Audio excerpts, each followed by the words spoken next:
Tay, ito na po ang nakita kong buyer sa lahat ng mais natin. Siya po si Madam Rosana. Salamat anak at nakahanap ka kaagad ng bibili ng ating mga mais. Madam, salamat po sa pagbili ng lahat po ng ani naming mais. Opo madam, marami pong salamat. Hulog po kayo ng langit sa amin. Huwag po kayo mag-alala, ako na po bibili sa lahat ng mais nyo, taga-anihan. Wow, salamat po ng marami madam. At hindi na kami maglalako pa sa merkado. Ito na yung bayad ko sa mga mais, 500,000 pesos. Marami pong salamat, Madam. Sana po hindi kayo magsawa na bilhin yung ani naming mais. Ayan, Tay, may pambayad na kayo kay Don Pakundo. Oo anak, ihahatid ko tong bayad sa bahay nila Don Pakundo para wala na tayong utang sa kanya. Magandang araw po, Don Pakundo. Ito na po yung pangbayad ko sa utang namin. Saan galing yung pera na yan, di ba? Nasunog na lahat ng pananim mo. Milagro pong nabuhay ulit yung mga mais at may bumili na mayamang babae. Imposible yung sinasabi mo. Ako'y bay. Niluloko mo, Nestor.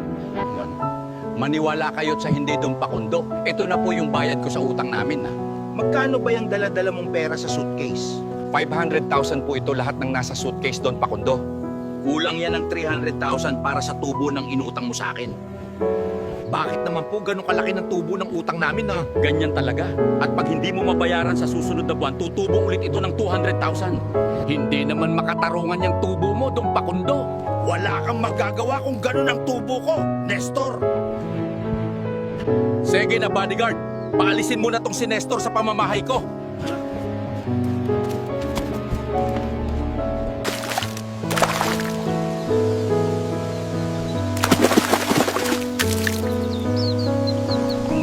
Anong ginagawa mo dito, Bagwis? Ba't mo pinaglalaruan ang mga maliliit na hipon dito sa fish pond?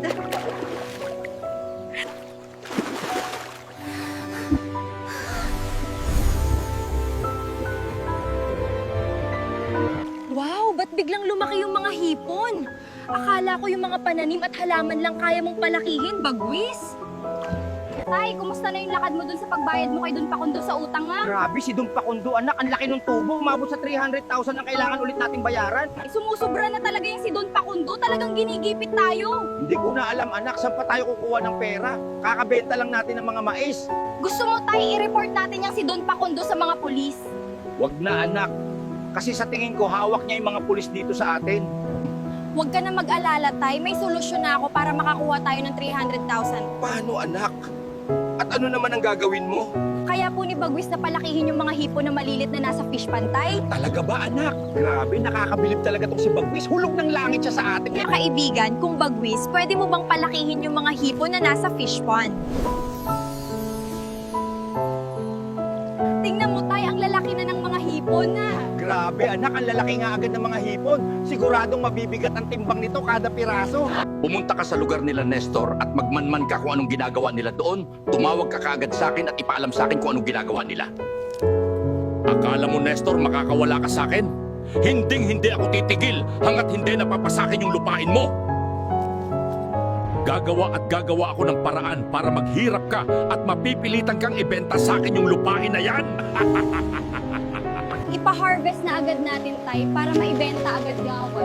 Sige, anak, magtatawag lang ako ng tutulong mag-harvest sa atin. Oh. Grabe, ang bibigat na ng mga hipon nato, Tay. Pagkatapos natin mag-harvest, de-deliver kaagad namin to sa merkado habang sariwa pa ang mga hipon. Boss, nag-harvest sila ngayon ng mga malalaking hipon at plano nila dalhin sa merkado para ibenta. Magaling at tinawag mo agad sa akin yan. Tatawagan ko yung mga bataan nating mga pulis para harangin ulit yung kanilang ide-deliver. Hello? May ipapaharang ulit ako sa inyo sa daan. Tulad ng dati, ako na bahala sa bayad nyo. Sige po, Don Pakundo, kami na po bahala. Maaasahan mo po na harangin namin yung delivery ni Nestor. May haharangin na naman tayo sa sakyan na may i-deliver sa merkado. Talasan nyo mga mata nyo at dapat hindi makalusot sa atin. Ang dami nang na-harvest natin, Tay. Nasa 10 basket, ah. Sigurado ako, anak, na maibebenta natin to ng malaking halaga. Mahal pa naman ang kilo ng hipon ngayon. Tay, sasama po sana ako sa pagde-deliver mo sa merkado. Sigurado ka ba, anak? Siya, sige. Para naman may makakatulong ako dun sa pagne-negotiate sa presyo. Sana malaki-laki yung kikitain natin dito sa hipon, Tay. Sana nga, anak. Kahit umabot man lang ng 300,000 yung kita natin dito. Tay, pagdating natin sa lungsod, huwag tayong dumaan sa highway. Bakit naman, anak? Mas madali tayo makakarating sa merkado pag doon tayo dumaan. May pakiramdam lang ako, Tay, na may nag-aabang sa atin na masama dun na. Ganun ba, anak? Sige, sa ibang lugar tayo dadaan kung gayon. Doon Pakundo, nakaalis na po sila. At ang kulay ng sinasakyan nilang delivery truck ay kulay asul. Sige, mabuti at pinaalam mo agad sa akin, maasahan ka talaga. Tatawagan ko muna ang mga bataan nating pulis. Hello, harangin nyo pag may dumaan diyang asul na delivery truck at kumpiskahin nyo lahat ng karga, gawan nyo ng violation. Sige, Don Pakundo, masusunod po. Nakaposte na po kami dito sa highway. At tiyak dito po yung dadaan patungong merkado. Malapit na tayo sa pagde-deliveran natin, anak ma. Mabuti at dito tayo dumaan, Tay. Para makaiwas tayo tulad ng nangyari sa delivery mong mga mais na hinarang sa highway. Salamat talaga, anak, sa payo mo at nakaabot tayo dito ng walang aberya. Walang problema, Tay. Gusto ko lang po makatulong sa inyo. Madam, magkano po yung bili nyo per kilo ng ganito kalalaking hipon? Mga nasa 1,000 per kilo ang kuha namin pag ganito kalalaking hipon.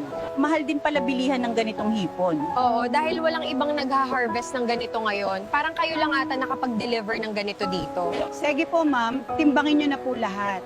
Sige, Papa, timbang ko sa mga tauhan ko lahat at antayin nyo na lang kung ilang kilo lahat. Ilang kilo po lahat ng natimbang ma'am? Nasa higit ko mo lang 350 kilos lahat-lahat. Nasa 350,000 yung babayaran ko sa inyo. Malaki-laki rin pala ang kita ng mga naibenta nating hipon, anak. Kung may harvest pa po kayo, dito nyo na lang po agad i-deliver. Kukunin po namin lahat. Hello, ano na balita? Na-hold nyo na ba yung delivery ng mga hipon ni Nestor na papuntang merkado? Hindi pa po namin nakitang dumaan dito sa highway Don Pakundo. Kanina pa po kami nag-aantay dito. Wala pong asul na sasakyan ng dumaan. To ano?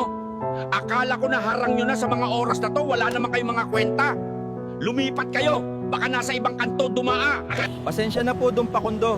Sige po, pupunta kami sa ibang kanto at doon kami maghihintay. Baka doon po dumaan. Marunong ka ng utakan ako, Nestor ah. Humanda ka sa akin. Hindi kita titigilan hanggat hindi napapasakin yung lupain mo. Buti sinundan ko yung dinaanan ng delivery truck. Bubutasan ko yung gulong para hindi kayo makauwi ng bahay. Buti at nabenta natin ng malaki ang mga hipon, Tay. Oo, anak, maraming salamat sa'yo. Kung hindi ka sumama, baka hindi umabot sa merkado na naman yung delivery natin. Bakit po bigla tayong napahindi dito sa gitna ng gubat, Tay? Naplat yung gulong, anak. Paano kaya natin to papalitan? Hindi tayo nakadala ng ekstrang gulong. Mukhang aabotan tayo ng gabi dito, Tay. Nasa gitna pa naman tayo ng kagubatan. Huwag ka mag-alala, anak. Gagawin ko to ng paraan. Si Bagwis nandito, anak kang. Bagwis, paano mo kami nahanap dito? Lumipad ka ba galing sa itaas?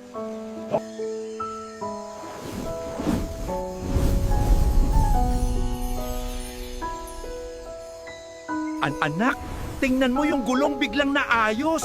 Wow, ang galing mo talaga, Bagwis. Pati mga bagay kaya mong ayusin. Tay, malapit na tayo makarating sa bahay. Salamat talaga kay Bagwis at dumating para tulungan tayo maayos yung gulong. Oo nga, Tay. Paano kaya nalaman ni Bagwis na may problema tayo? Mataas siguro ang pampakiramdam nitong si Bagwis, anak. Don Pakundo, nakarating na po sila Nestor dito sa merkado at natapos na po sila mag-deliver. Ano? Paano nangyari yan? Saan ba sila dumaan? Sa ibang iskinita po sila dumaan at hindi sa highway. Napakawalang kwenta talaga nitong mga bayarang pulis na to. Huwag kang mag-alala, Don Pakundo. Binutason ko yung gulong nila.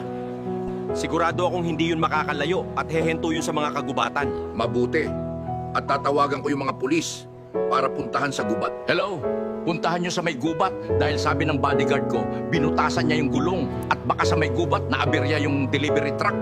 Sige po, Don Pakundo. Agad-agad pupuntahan po namin yung gubat na sinasabi mo. Tara, pumunta tayo doon sa gubat. Parang dito nga dumaan yung delivery truck baka sa gulong. Pero ang problema, parang hindi ata dito na aberya yung delivery truck. Don Pakundo, wala pong delivery truck dito sa kagubatan. Tanging ang bakas lang po ng gulong ng delivery truck na dumaan. Wala talaga kayong silbi. Sayang lang ang binabayad ko sa inyong malaking pera. Mga utak talangka.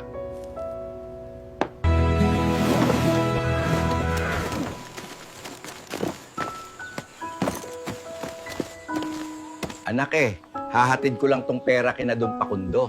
Sige, Tay. Mag-ingat ka po. At papakainin ko lang muna tong si Bagwis. Don Pakundo, eto na yung 300K na tubo na sinasabi mo. Paano ka nakapasok dito sa opisina ko at sino nagpapasok? Nang bukas yung pintuan ng bahay mo at walang tao. Ha? Okay na yung utang mo. Umalis ka na at huwag ka nang bumalik dito. Magpunta ka ulit sa bahay ni Nestor at magmanman ka ulit doon. Sige po doon, Pakundo. Masusunod po. Bagwis, pagpasensyahan muna yung pagkain natin ngayon. Hindi kasi ako nakapagluto ngayon dahil sa pagbiyahe. Paghatian na lang natin.